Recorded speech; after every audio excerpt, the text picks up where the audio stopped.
Welcome to G Fun Facts Online. Did you know that in 2022, the world spent $7 trillion on something that actively harms our economies, societies, and planet? That's over 7% of global GDP. This colossal sum wasn't spent on a war or a natural disaster. It was spent on energy subsidies, a government policy that has woven itself into the fabric of nearly every nation. Today, we're exploring the massive, often hidden, ripple effect of these subsidies. At its core, an energy subsidy is any government action that lowers the cost of energy for you, the consumer, or boosts the revenue of energy producers. They come in many forms. The most obvious are direct financial transfers, like a government giving cash to a state-owned utility to keep your electricity bill artificially low. Then there are tax breaks. In the US, for instance, homeowners can get a federal tax credit covering up to 30% of the cost of installing solar panels. This is a subsidy designed to encourage renewable energy. A very common type, especially in developing countries, is a price control. The government might set a legal maximum price for gasoline or kerosene, meaning the retail price is kept below the true market rate. The government then has to pay the difference. The logic behind these subsidies seems sound. Boost energy security, make industries more competitive, and ensure everyone can afford basic energy. But these good intentions often pave a road to some very damaging, unintended consequences. The first and most obvious ripple is economic. When energy costs less, it's a short-term boost. Lower fuel prices for trucks and cheaper electricity for factories reduce operating costs. This can lead to lower prices for goods, increased production, and a more competitive economy. It can stimulate growth and create jobs. For an energy-hungry factory, a subsidy is a huge advantage. However, this positive wave hides a destructive undercurrent. Artificially low prices create what economists call market distortions. Prices are signals. They tell us how scarce a resource is. When a subsidy muffles that signal, we tend to overconsume. There's less incentive to turn off the lights, buy a fuel-efficient car, or invest in better insulation. This leads to a massive waste of resources and capital. Money and labor get funneled into energy-guzzling sectors, while more innovative and efficient industries might get starved of investment. Then there's the staggering fiscal burden. As I mentioned, fossil fuel subsidies alone hit $7 trillion in 2022. This is a monumental opportunity cost. Think of what that money could do. In many nations, the budget for energy subsidies is larger than the budgets for education and healthcare combined. A report by the Asian Development Bank noted that simply removing fossil fuel subsidies in developing Asia could dramatically improve public finances. That money could build schools, hospitals, and roads, or fund programs that directly fight poverty far more effectively. Energy subsidies can also crowd out private investment. If prices are held artificially low, it becomes less profitable for private companies to invest in energy production or infrastructure. State-owned energy companies are often forced to sell at a loss, leading to underinvestment, crumbling infrastructure, and, ironically, energy shortages, the very problem subsidies were meant to solve. The ripples cross borders too. A country with subsidized energy gives its industries an unfair advantage in global trade. This can lead to trade disputes and imbalances. It also creates bizarre incentives. In Nigeria, for example, subsidized fuel is often smuggled across the border to neighboring countries where prices are higher, creating a thriving black market. Now, it's not all the same story. Subsidies for renewable energy, like wind and solar, have a different goal. They're designed to help new, clean technologies compete against the long-established and heavily subsidized fossil fuel industry. By reducing the upfront cost of a wind farm or a solar park, these subsidies have spurred investment, driven innovation, and helped create a green economy. Federal support for renewables in the US more than doubled between 2016 and 2022, reaching $15.6 billion. This is a key reason the cost of solar and wind power has plummeted, making them competitive with fossil fuels. But even green subsidies aren't perfect. They can also distort markets, and they cost taxpayers money. Critics argue they can lead to an over-reliance on intermittent power sources. The sun doesn't always shine, and the wind doesn't always blow, creating challenges for grid stability. The long-term economic impact is still a subject of intense debate.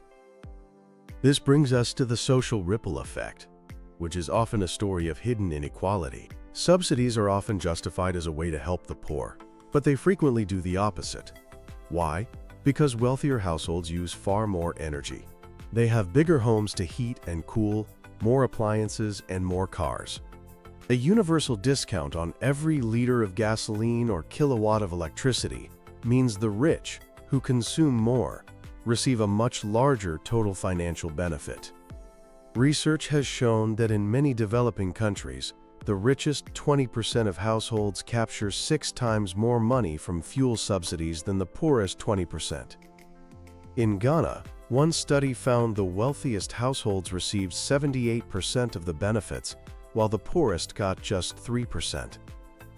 This makes energy subsidies an incredibly inefficient and expensive way to deliver aid. The vast majority of the money leaks to those who don't need it, worsening inequality. The real social turbulence begins when governments try to fix this. A sudden removal of a subsidy can cause energy prices to spike, hammering the cost of living for low-income families and potentially pushing more people into poverty. The fear of public anger and unrest is what keeps many governments from acting. We saw this with the Yellow Vest protests in France in 2018, which were sparked by a fuel tax hike, and in Kazakhstan in 2022, removing price caps on gas led to widespread unrest. Ghana's story is a perfect example of these complex dynamics.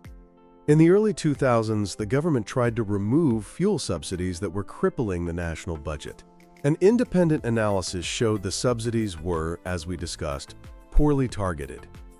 Armed with this data, the government launched a huge communications campaign to explain why the reform was necessary and how the savings would be used for social programs. The 2005 reform was paired with measures to protect the poor, like eliminating school fees and investing in public health. But it's not always a simple success. When subsidies were removed again in 2013, many households went back down the energy ladder, switching from cleaner fuels like gas back to traditional firewood and charcoal. This shows how crucial it is that reforms are paired with robust social safety nets. Targeted cash transfers, for example, are a far more efficient and fair way to help low-income households than a universal price subsidy. Indonesia successfully did this in 2005 and 2008, rolling out a large-scale cash transfer program to overcome opposition to subsidy reform. Finally, we have to talk about the environmental ripple effect, which is perhaps the most damaging of all. By making fossil fuels artificially cheap, subsidies encourage overconsumption, which unleashes a cascade of environmental disasters. The most obvious is the acceleration of climate change. Burning fossil fuels is the primary driver of the greenhouse gas emissions warming our planet. The International Monetary Fund estimates that if we simply removed fossil fuel subsidies, we could cut global carbon dioxide emissions by a staggering 43% by 2030. That alone would put us on track to meet the goals of the Paris Agreement.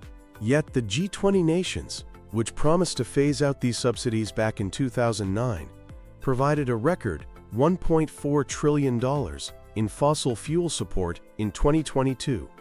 Beyond the climate, these subsidies destroy air quality and public health. Fossil fuel combustion releases a toxic mix of pollutants like sulfur dioxide and particulate matter. These are linked to respiratory illness, heart disease, and cancer. The World Bank attributes 7 million premature deaths every year to air pollution, with fossil fuels being a major cause. A study of Iran's subsidy reform found that removing subsidies for gasoline and diesel led to a significant drop in air pollutants. The damage also extends to our water and land. The extraction and transport of fossil fuels made cheaper by subsidies have devastating consequences. Fracking has been linked to groundwater contamination. Coal mining creates acid drainage that pollutes rivers. Oil spills from tankers and pipelines cause catastrophic harm to marine life. At the same time, subsidies for fossil fuels act as a major barrier to the clean energy transition. By making dirty energy artificially cheap, they undermine the competitiveness of solar and wind power, locking us into a high-carbon energy system for decades to come. The evidence is clear. While born from good intentions, energy subsidies, especially for fossil fuels, have created a tidal wave of negative consequences. Reforming them is a politically difficult, treacherous process, but it is essential. So what is the path forward? Successful reforms from around the world offer a roadmap. First, it requires a comprehensive plan with clear, long-term goals. Second, effective and transparent communication is critical.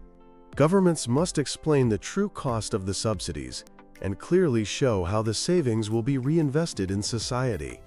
Third, a phased, gradual approach to price increases can give people and businesses time to adjust, softening the economic shock. But most importantly, reform must be paired with strong social safety nets. The money saved from cutting subsidies must be redirected to protect the most vulnerable. Targeted cash transfers, investments in public health, education, and clean infrastructure create a virtuous cycle of development, making the reform not just palatable, but beneficial for society as a whole. The journey away from harmful subsidies will be long. It requires political courage and careful planning. But the ripple effects of our current policies are felt everywhere, in our air, our water, and our economies. By understanding these deep connections, we can finally chart a new course, one that fuels our nations not just with cheap energy, but with the promise of a healthier, more prosperous, and sustainable world. Thanks for listening to Fun Facts Online.